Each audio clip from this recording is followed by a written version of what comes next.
네, 올해 본격적인 주간이 시작됐다고 말씀드렸습니다. 월요일입니다. 한 주간의 또 일정들, 이슈들 정리하면서 포인트들 잡아보겠습니다. 월요일 시황 해설 전 KB증권 프랍 트레이더 출신이시죠? 진쌤 김진 대표님 함께합니다. 어서 오세요. 안녕하십니까? 네, 오늘의 주제는 소위 우리가 이제 기대하는 이런 효과가 나올 수 있을 것인가.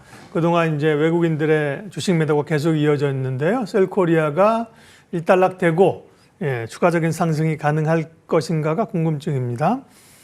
지난 금요일 한국이나 미국 증시가 동반 상승했습니다. 연말 랠리는 산타 랠리는 약했지만 연초 기대감은 지금 꽤 올라온 상황인데요. 이번 주 주목해야 될 이슈나 일정 체크해 주십시오. 일단 이번 주는 연초기도 하지만 월초니까요. 네. 뭐니 해도 미국을 중심으로 말씀을 드리면 고용 보고서가 가장 중요하겠다 네. 말씀드리겠습니다.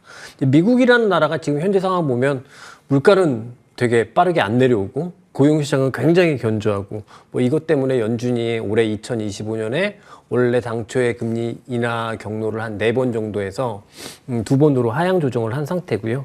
그래서 이런 흐름이 사실은 미국의 시중금리의 상승을 좀 유발하고 있거든요. 그래서 미국 장기물 중심으로 생각을 해보면 한 4.6%대까지 다시 상승을 하고 있는 모습인데요. 이 장기물 금리 레벨은 조금 생각을 해볼 필요가 있는 것 같아요. 제가 그래프를 가지고 와 봤는데요. 그래프를 한번 보시면 네. 레벨 자체로 보시면 지금 굉장히 높은 레벨까지 미국 장기물 10년물은 올라와 있는 걸 확인하실 수 있습니다. 파란 줄 거는 데는 얼마예요? 지금 저 파란 줄이 제가 이제 가장 크리티컬한 레벨, 네. 가장 중요한 레벨이라고 생각하는 4.7%인데요. 네.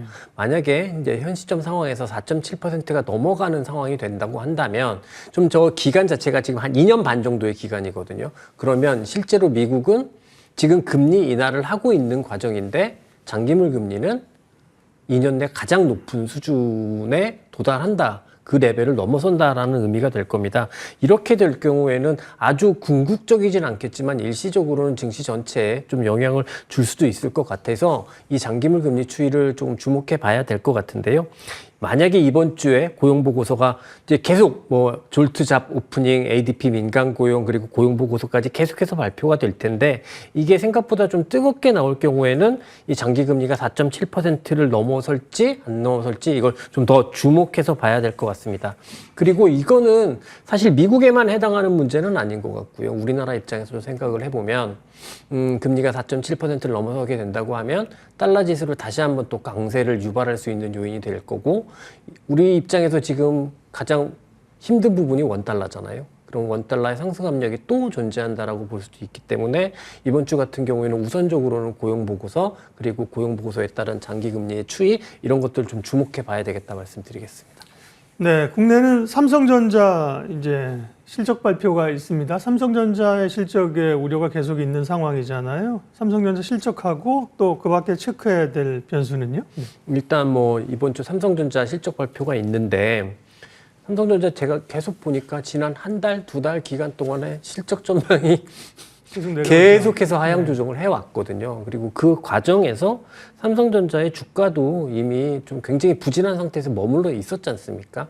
그렇다라고 본다면 또 거기에 자사주 매입이라는 주가 하락 안전판도 있고요. 그래서 주가 측면에서만 생각을 해보면 삼성전자 실적이 부진하더라도 일시적인 하락 요인 그거 이상으로 궁극적으로 좀 작동하기는 어렵지 않을까라고 일단은 좀 그렇게 생각을 해보고 있고요. 그 외에 우리가 좀 주목해 봐야 되는 일정이라고 한다면 목요일 날 새벽에 발표되는 연준의 의사록도 한번 주목해 봐야 될 것 같고요. 또 우리 시간으로 목요일 밤에 미국은 휴장입니다. 그 지미 카터 대통령 서거 추모로 휴장이기 때문에 예정이 없었던 건데 그죠? 그렇습니다. 지미 카터 대통령이 서거하면서 에도의 날을 휴장하는군요. 네, 그래서 이 부분도 이해를 해주시면 좋을 것 같습니다. 네. 그리고 이번 주에 CES가 이제 열리지 않습니까? 관련해서 반도체나 이런 것들이 좀 움직이는데 다만 이제 이런 모멘텀들은 기대감에 따라 사실 그런 이벤트가 열리면 또 뉴스에 팔아라가 되는 경우도 있어요. CES 관련해서 좀 주목할 점이나 관전 포인트 있습니다. 일단 CES는 제가 이제 뭐 한 10년 넘게 계속 이제 봐왔던 거 보면 미국보다 특히 우리나라에서 단기 테마로 막 이렇게 작용을 하더라고요. 네.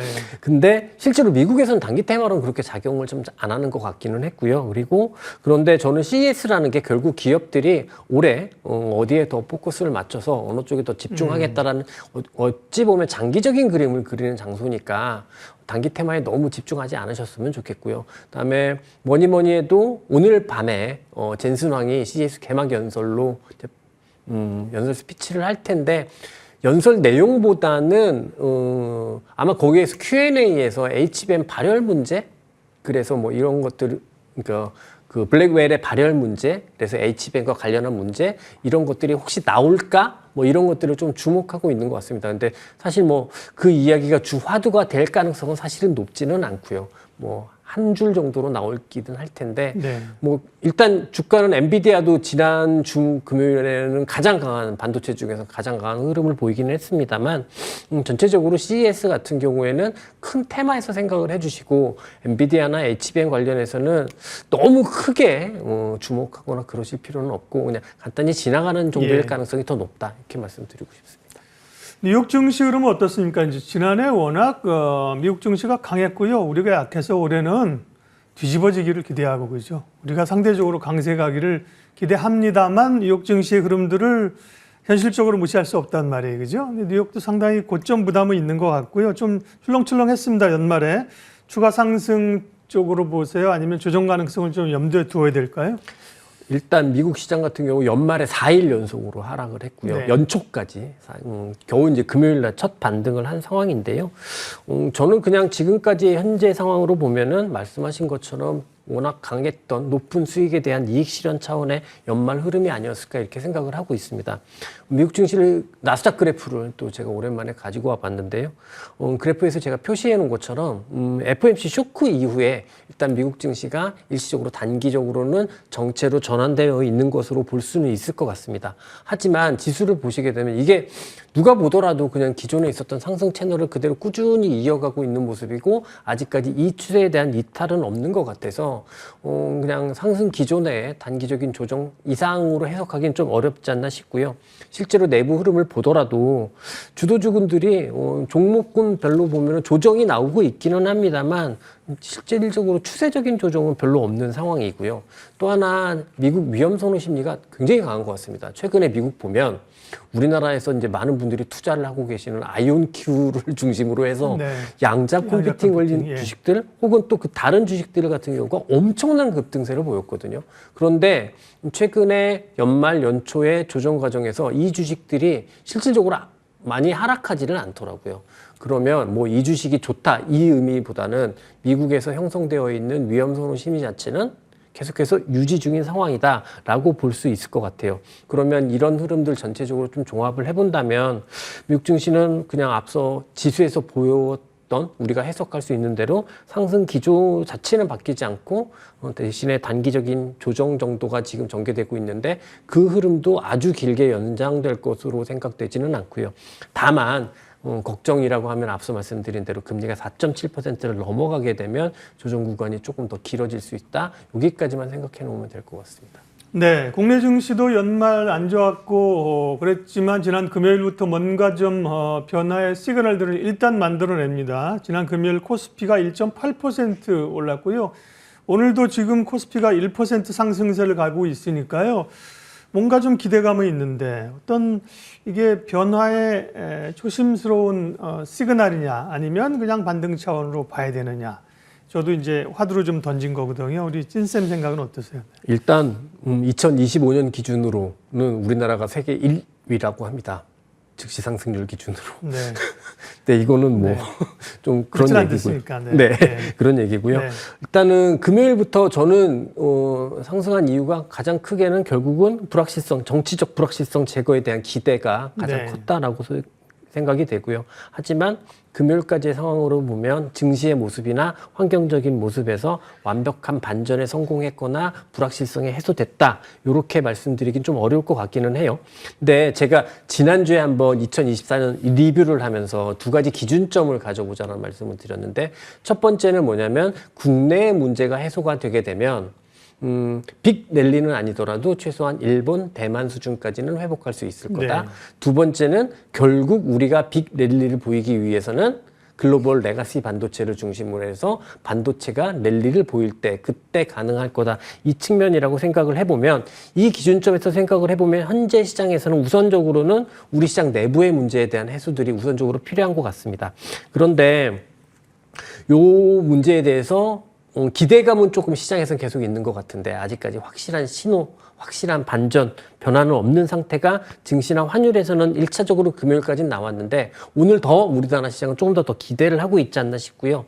저는 여기서 주목해보고 싶은 건 시장이 이 정치적 불확실성의 제거의 첫 번째 허들을 우리 금요일 날 봤던 한남동의 상황의 해결을 첫 번째 허들로 보고 있으니까 증시가 저렇게 움직이지 않았나라는 생각을 합니다. 그래서 일단 이 정치적 불확실성의 해결이 되게 되면 조금 시장이 반전, 회복의 흐름을 기대할 수 있을 것 같은데 또 다행스럽게 그 전부터 우리나라 시장에서 약간의 위험 요소들이 제거되고 있는 느낌이 있어서 그 반전을 낙관할 수는 없겠지만 네. 기대하는 관점에서 볼 수는 있을 것 같아요. 네. 지금 반전과 상승을 지금 낙관하기엔 시간이 좀 짧죠, 그죠? 하루 이틀 가지고는 좀 확인할 시간이 더 필요한 거잖아요. 그러나 뭔가 조금 시그널들은 나오는 것 같은 기대감이 있다고 말씀하셨는데 그게 그럼 기본적으로 어떤 정치적 리스크의 해소 측면이라는 겁니까? 다른 이유들도 또 있습니까? 네. 시장 자체적으로 좀 그런 시그널들이 좀 있어서 말씀을 네. 드리고 싶은데요. 저는 개인적으로 이게 너무 안 좋은 이야기만 많이 하면 좀 그런 것 같아서 그 말씀을 참 못 드렸던 네. 부분인데 제가 제일 걱정했던 건 뭐냐면 우리나라 대외 신인도 하락, 신용 등급의 하락 뭐 이 부분이었었습니다. 근데 이게 지난 연말에 가면서 우리 국채 금리가 최저 수준까지 내려가더라고요. 이 이야기는 채권은 급등을 했다라는 뜻입니다. 근데 이게 전체 매크로 측면에서 보면 좋은 이야기가 아니죠. 우리의 매크로 펀더멘털이 안 좋으니까 금리가 계속 내려가는 건데 수급적으로 생각을 해보면 최소한 외국인들이 우리나라 채권까지 팔아대지는 않는구나라고 네. 생각할 수 있고 사실 저는 가장 큰 위험이 우리나라 신용등급 강등의 위험이었는데 사실 유럽에서도 정치적 불확실성이라는 이유로 신용등급이 하락이 됐었잖아요. 그래서 저는 너무 걱정을 했었거든요. 그런데 외국인들이 최소한 채권까지 팔아대지는 않는다라는 모습을 생각을 하면 우리 앞서 오늘 처음 제목에 있었던 것처럼 증시에서의 셀코리아가 아니라 정말 완전한 셀코리아 위험이 있지 않을까 걱정했었는데 이 위험은 좀 줄어드는 것 같고요. 증시 내부로만 보더라도 지수의 흐름과는 조금 상관없이 질의 개선이 조금 있는 것 같습니다. 연말 마지막 한 달 정도는 보면 결국 우상향하는 종목이라는 게 조선, 변압기 요거 딱 두 개였었는데 연말 넘어서면서 방산도 좀 회복을 하고 있는 것 같고요. 그다음에 로봇 관련 주식들이 테마지만 이렇게 급등을 하긴 했지만 그런 흐름들도 있는 건 약간의 질의 개선이 있다라고 생각을 할 수 있고 그러면 이 정치적 불확실성이라는 이슈 특히 첫 번째 허들로 생각되고 있는 지난주 금요일 날의 상황이 해소되게 되면 예. 좀 기대를 해볼 수 있을 것 같습니다. 저희가 이제 주간으로 증시를 체크하고 있으니까요. 변수들 쭉 점검했습니다. 그럼 이번 주 전략은요?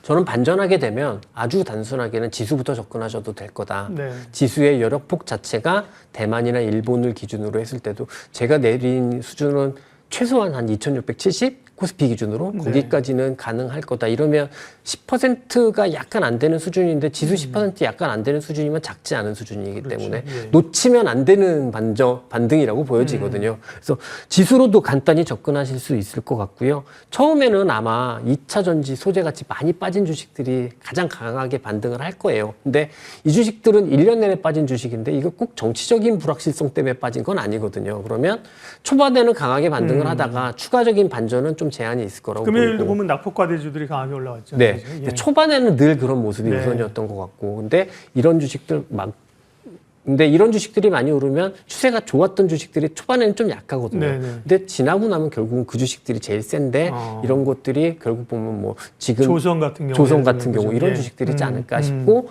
그다음에 엔비디아를 기점으로 해서 만일 이번 주에 미국의 반도체가 변화를 주게 된다면 오늘 가장 센 하이닉스도 주목해서 봐야 되는 주식 중에 하나가 되지 않을까 이렇게 생각을 합니다. 네. 오늘 시황 해설 찐쌤 김진 대표님 함께했습니다. 고맙습니다.